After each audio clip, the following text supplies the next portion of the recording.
नमस्कार विद्यार्थी मित्रांनो, व्यंकटेश एज्युकेशन अँड संस्कृती आपल्या चॅनेलवर सर्वांचे सहर्ष स्वागत आहे। आजच्या व्हिडिओमध्ये आपण जवाहर नवोदय विद्यालय प्रवेश परीक्षा याच्यामधील आपण अंकगणित याच्यातील संख्या आणि संख्या पद्धती याच्यामधील स्वाध्याय 1.1 आजच्या व्हिडिओमध्ये आपण सोडून घेणार आहोत। व्हिडिओ सर्वांनी शेवटपर्यंत बघा, कारण यातील प्रत्येक प्रश्न आपण स्पष्टीकरणासहित सोडून घेणार आहोत। व्हिडिओला सुरुवात करूया, पण त्याआधी आपण अंकगणित म्हणजे काय ते बघूया। आता अंकगणित बघा, संख्या आणि संख्या पद्धती हा अंकगणितातला पहिला टॉपिक आहे। आता संख्या आपल्या प्रत्येकाला माहिती आहे की संख्या एकक, दशक, शतक, हजार, दशहजार, लक्ष, कोटी अशा वाढत जातात। 10 पटीने संख्या कमी होत जातात आणि डावीकडून उजवीकडे स्थाने वाढत जातात। डावीकडून उजवीकडे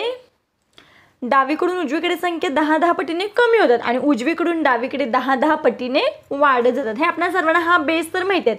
आता याच्यामध्ये महत्त्वाचं काय आहे तर समसंख्या, विषम संख्या, मूळ संख्या, संयुक्त संख्या हेही आपल्याला सगळ्या माहीत आहेत। समसंख्या, मूळ संख्या आपल्या पाठ असणं गरजेचं आहे। आता जोडमूळ संख्या, सहमूळ संख्या या संख्या या टॉपिकमध्ये महत्त्वाच्या आहेत। मग हे आपल्याला सगळं बेसिक माहीतच आहे।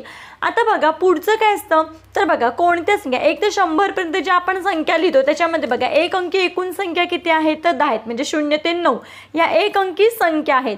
2 अंकी एकूण संख्या किती आहेत तर 90 आहेत, 10 ते 99 अशा एकूण 90 संख्या आहेत। 3 अंकी एकूण संख्या किती आहेत तर 900 आहेत, 100 ते 999 पर्यंत एकूण किती 900 संख्या आहेत। आणि 4 अंकी एकूण संख्या आहेत 9000, 1000 पासून 9999 पर्यंत। आता हे झालं संख्या। आता 1 ते 100 पर्यंतच्या संख्या लिहिताना आपण 0 ते 9 यातील प्रत्येक अंक जास्तीत जास्त किती वेळा लिहितो। आता आपल्या सगळ्यांना बेसिक माहिती आहे, कारण आपण मंथन, ITS, अभिरूप या परीक्षांना बसलेलोच आहोत पहिलीपासून। ओके, त्यामुळे बेसिक तर आपल्याला माहिती आहे। मी थोडं वरवर सांगते। 0 अंक आपण 11 वेळा लिहितो। 1 ते 100 मध्ये 0 अंक 11 वेळा येतो। 1 अंक 21 वेळा, 2 20 वेळा, 2 ते 9 मधले सर्व अंक किती वेळा येतात 20 वेळा येतात। हे झालं 1 ते 100 मधलं। आणि 10 ते 99 मध्ये एक अंक कमी होणार आहे, कारण 0 हा अंक 9 वेळाच येतोय 10 ते 99 मध्ये। 1 अंक 19 वेळा आणि बाकी 2 पासून 9 पर्यंतचे अंक सुद्धा किती येणार आहेत तर 19 वेळाच येणार आहेत। ते आता आपण उदाहरणांच्या सहाय्याने समजून घेऊया, म्हणजे आपल्या लक्षात येईल। व्हिडिओला सुरुवात करूया, पण त्याआधी नेहमीप्रमाणे व्हिडिओ आवडल्यास व्हिडिओला लाईक करा आणि येणाऱ्या नवीन व्हिडिओसाठी चॅनलला सबस्क्राईब करा। सबस्क्राईब समोरील बेल बटन प्रेस करा, जेणेकरून आपल्या सर्व विषयांच्या व्हिडिओचे नोटिफिकेशन आपल्याला मिळत राहतील। चला, स्वाध्याय 1.1 याच्यामध्ये इथे पहिला प्रश्न बघूया।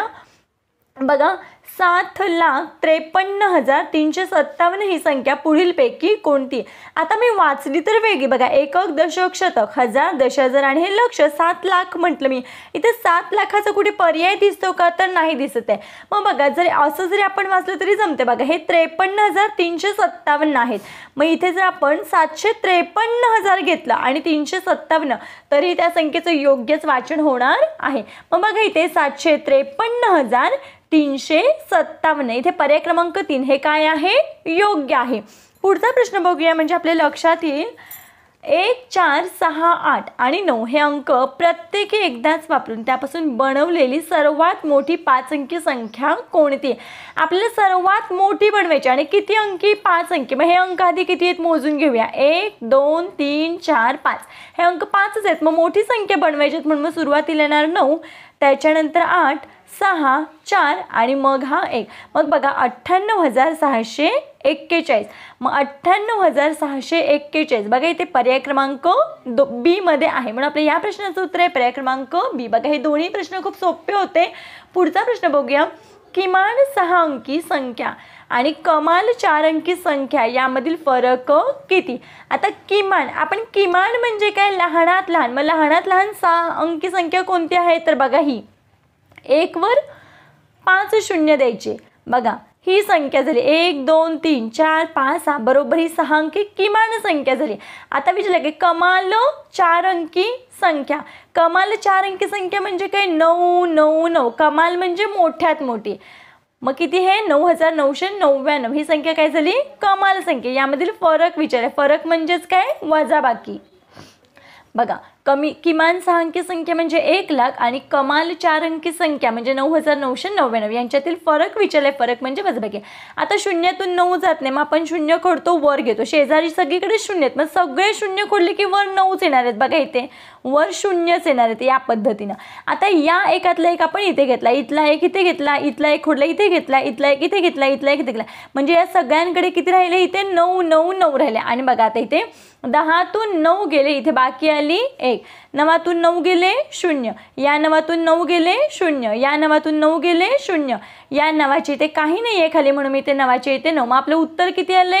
90,001. मग 90,001 कुठे आहे? बघा 9,000 आणि 1, 9,001 म्हणजेच काय? 90,001. पर्याय क्रमांक सी हे आपल्या या प्रश्नाचं उत्तर आहे. पुढचा प्रश्न बघूया. दशमस्थानी 9 असलेले विविध अंकांचा वापर करून बनणारी किमान संख्या कोणती? आता दशमस्थानी म्हणजेच दशक स्थानी. मग आता इथे जर आपण या प्रत्येक पर्यायातली संख्या बघितली तर 9 अंक दशकाच्याच घरात आहेत. बघा इथे पण दशक, इथे पण दशक, इथे पण दशक आणि इथे पण दशक. आता विचारलं विविध अंकांचा वापर करून. आता इथे सगळ्यांमध्येच वेगवेगळेच अंक आहेत, कोणताच अंक रिटर्न दिलेला नाहीये.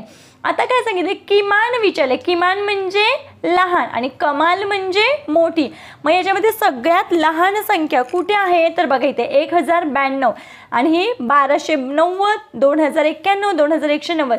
मग किमान म्हणजे लहानात लहान संख्या इथे आहे, म्हणून आपल्या या प्रश्नाचं उत्तर आहे पर्याय क्रमांक 1. पुढचा प्रश्न बघूया. 16,813 ही संख्या पुढीलपैकी कोणती? बघा इथे हे एककाचं घर आहे, हे दशकाचं घर आहे, हे शतक, हजार, हजारच्या नंतर 10,000, लक्ष आणि हे दशलक्ष. मग बघा हे 16,813. मग असा पर्याय आपल्याला कुठे दिसतोय? तर पर्याय क्रमांक डी मध्ये. पुढचा प्रश्न बघूया. कमाल ते किमान अशा क्रमांमध्ये संख्यांचा कोणता गट आहे? आता कमाल ते किमान, कमाल म्हणजे मोठी आणि किमान म्हणजे छोटी. मग मोठ्यापासून छोट्यापर्यंत असं संख्यांचा क्रम विचारले, म्हणजेच इथे कोणता क्रम लावायचा आहे? तर उतरता क्रम. मग इथे उतरता क्रम आपल्याला कोणत्या पर्यायामध्ये दिसतोय?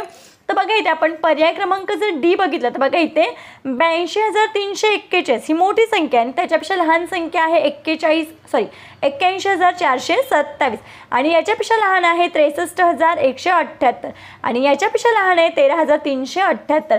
मग आपल्याला कमाल ते किमान म्हणजेच उतरता क्रम आपल्याला पर्याय क्रमांक डी मध्ये दिला आहे, म्हणून आपल्या या प्रश्नाचं उत्तर आहे पर्याय क्रमांक डी. पुढचा प्रश्न बघूया. 1, 0, 3, 4 आणि 5 हे अंक वापरून बनणारी लहानात लहान विषम संख्या आहे. आता लहानात लहान विषम संख्या विचारले. मग बघा याच्यामध्ये लहान कोण आहे? तर 0 लहान आहे, पण आपल्याला माहिती आहे 0 आपण आधी लिहितो का? नाही लिहित. मग काय करतो आपण? त्याच्यापेक्षा लहान संख्या, 0च्या नंतर लहान संख्या आहे 1, म्हणून मग आपण 2 नंबरची जी लहान संख्या ती पहिल्यांदा लिहितो आणि त्याच्यानंतर 0 लिहितो. कारण जर 0 आपण आधी लिहिलं तर 4 अंकी संख्या तयार होईल. आपल्याला तर 5 अंकी लिहायचे, म्हणून मग 0 कधी आधी लिहायचा नाही. मग 0च्या नंतर जी लहान संख्या ती पहिल्यांदा लिहायची आणि त्याच्यानंतर 0 लिहायचा. मग बघा 1, 0, 1च्या नंतर लहान आहे 3, 3च्या नंतर 4 आणि 4च्या नंतर 5.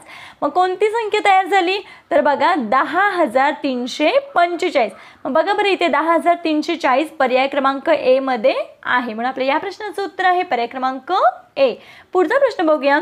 जर प्रत्येक ओळ, प्रत्येक स्तंभ, प्रत्येक कर्ण यामध्ये लिहिलेल्या संख्यांची बेरीज समान असेल तर एक्स, वाय आणि झेड यांच्या किमती क्रमशः लिहा. आता बघा एक्स, वाय, झेड प्रत्येक ओळ म्हणजे आडवी ओळ, स्तंभ म्हणजे उभी ओळ आणि कर्ण म्हणजे असं, या सगळ्यांची बेरीज समान आहे. मग आता बघा आपण यांची बेरीज करूया, कारण इथे सगळे अंक दिलेले आहेत. मग बघा 8, 9, 10, 11, 11 आणि 4 15 यांची बेरीज किती येते? उभ्या स्तंभांची बेरीज आली 15. आपल्याला सांगितलं ओळीची पण बेरीज तेवढीच येणार आहे. मग बघा 8 आणि 1 9, मग 9 इथे यांची बेरीज पण किती येणार आहे? 15च यायला पाहिजे. मग 9च्या पुढे 15 येईपर्यंत आपण काउंट करूया. 9, 9च्या नंतर 10, 11, 12, 13, 14, 15 किती येणार इथे? 6. मग बघा एक्स आहे, मग आपण इथे काय करून लिहून घेऊया आपण? बघा एक्स, वाय, झेड. मग एक्सची इथे किंमत किती आली? 6 आली. आता बघा आता काय करूया, या पद्धतीनं आपण यांचं मोजूया. थांबा, आता इथे 2 अंकांचं दिलं हे याचं आपल्याला माहिती आहे. मग आपण आधी काय करूया? बघा ओळीचं आलं, स्तंभाची पण बेरीज 15 आली, ओळीची पण बेरीज 15 आली. आता आपण कर्ण घेऊया. मग बघा 8 आणि हे 2 10, मग इथे याची सुद्धा बेरीज किती आली पाहिजे? कर्णाची सुद्धा. कर्ण याला आपण म्हणतो की नाही, बघा हा काटकोणाचा हा काय असतो? कर्ण असतो. हा काटकोन आणि हा त्याचा असा हा कड, म्हणजे यांची बेरीज सुद्धा किती आली पाहिजे 15 आली पाहिजे. मग 8 आणि 2 10, मग 10च्या मध्ये जर 5 मिळवलं तर किती येतात 15. मग वायची किंमत किती निघाली तर 5 निघाली. मग बघा 8 5 13, 13 आणि 2 बरोबर 15, म्हणून मग वाय बरोबर किती 5. आता झेडची किंमत करूया. आता आपल्याला इथे मिळते 2, मग बघा हे 6 आणि हे 2 7 8 आले. मग 8च्या पुढे आपण जर 15 येईपर्यंत काउंटिंग केलं तर 8च्या मध्ये 8 मध्ये आपण जर 7 मिळवले तर किती येते बेरीज 15, म्हणून मग झेडची किंमत किती आहे 7 आहे. बघा 6 आणि 6 12 आणि 1 13 14 15. मग एक्स वाय झेडच्या क्रमाने किंमत आपण केली 6 5 आणि 7. मग 6 5 7 कुठे आहे पर्याय क्रमांक ए मध्ये, म्हणून आपल्या या प्रश्नाचं उत्तर आहे पर्याय क्रमांक ए. बघा आपण आजच्या व्हिडिओमध्ये नवोदय परीक्षेचा पहिला अंकगणितमधला पहिला टॉपिक त्याच्यामधील आपण स्वाध्याय 1.x पूर्णपणे स्पष्टीकरणाचे सोडून घेतलेला आहे. आशा करते आपल्या सर्वांना व्हिडिओ आवडला असेल. व्हिडिओ आवडल्यास व्हिडिओला लाईक करा, आपल्या मित्रमैत्रिणींना शेअर करा, चॅनलवर नवीन असाल तर चॅनलला सबस्क्राईब करा. व्हिडिओ कसा वाटला ते कमेंटमध्ये नक्की सांगा. भेटूया पुढच्या व्हिडिओमध्ये. तोपर्यंत नमस्कार, थँक्यू.